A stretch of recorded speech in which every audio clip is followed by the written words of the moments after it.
Les illustrations et les défis fantastiques, c'est une longue histoire d'amour. Yann et Steve, les deux auteurs du Sorcier de la Montagne de Feu, en sont convaincus. D'ailleurs, le tout premier bras de fer qu'ils auront avec les éditions Puffin Books, leur éditeur, c'est à propos du choix des dessinateurs. Petit bras de fer, je vous rassure. Enfin, les deux dessinateurs, parce que Peter Andrew Jones pour la couverture, mais Russ Nicholson pour toutes les couvertures intérieures en noir et blanc. Les couvertures intérieures, ça s'appelle des illustrations. Comme ça, là.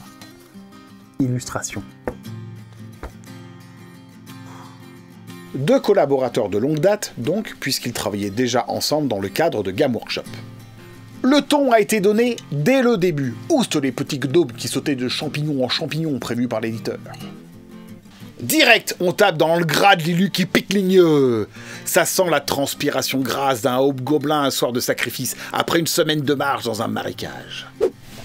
C'est ça qui a plu aux gamins. Les monstres étaient monstrueux. La saleté repoussante des galeries démoniaques n'était pas comme dans les autres productions, récurées aussi ammoniacales. Peu d'auteurs de livres-jeux à l'époque osèrent sortir du canon établi par le Sorcier de la Montagne de Feu. Gallimard a pas dû avoir trop de mal à unifier sa collection. De très nombreux autres dessinateurs de Game Workshop travailleront sur les Fighting Fantasy. Ne regardez pas comme ça, il est hors de question que je les liste tous. Ce qu'il faut retenir, c'est deux choses. La première et la seconde. La première, c'est que Game Workshop a énormément influencé l'esthétique des jeux de rôle et assimilés.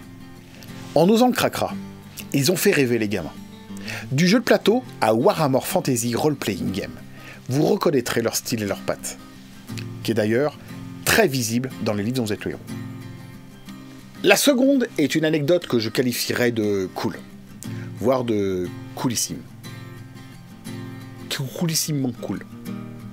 Si vous regardez attentivement la couverture de la Cité des voleurs, vous pourrez distinguer un personnage qui devrait vous rappeler un personnage de, je sais pas, un space opéra dont le nom commencerait par Star et finirait par Wars. Pour la simple et bonne raison que le dessinateur de cette couverture, Ian McCaig, est également la personne qui a travaillé sur le design d'un personnage nommé Dark Maul. Dark Maul sur la couverture d'un livre dont vous êtes le héros. Eh, si ça c'est pas cool, je sais pas ce que c'est. Il est temps d'aller voir un petit peu plus loin si j'y suis. Et puis, à moins que j'ai fumé la moquette, je devrais y être. Si vous voulez voir la ressemblance qu'il y a entre les styles des défis fantastiques et le jeu de rôle Warhammer, allez en 19. Si vous préférez creuser la collection des défis fantastiques de vos petites mains crochues, bah allez en 11. Si vous kiffez les anecdotes, allez plutôt en 25.